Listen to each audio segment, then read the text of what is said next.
నమస్కారం ఘంటారావానికి స్వాగతం. ముందుగా ప్రధానాంశాలు.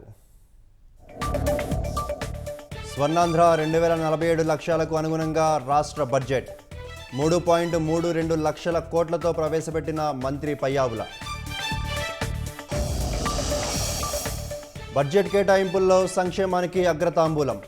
బీసీలకు 51,000 కోట్లు, ఎస్సీలకు 20,644 కోట్లు. పాఠశాల విద్యకు 32,308 కోట్ల కేటాయింపు. రాయలసీమను ఉద్యాన హబ్గా మార్చేలా ప్రణాళికలు.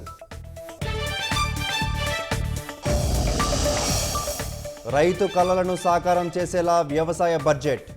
సాగును లాభసాటిగా మార్చేందుకు 53,752 కోట్లు కేటాయింపు.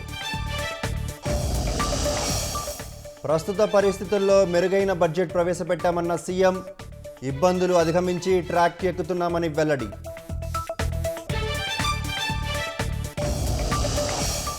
కాంగ్రెస్ హయాంలో ఈశాన్య ప్రాంతం అభివృద్ధికి నోచుకోలేదన్న ప్రధాని. అసోంలో 5,500 కోట్ల విలువైన ప్రాజెక్టులకు మోదీ శ్రీకారం.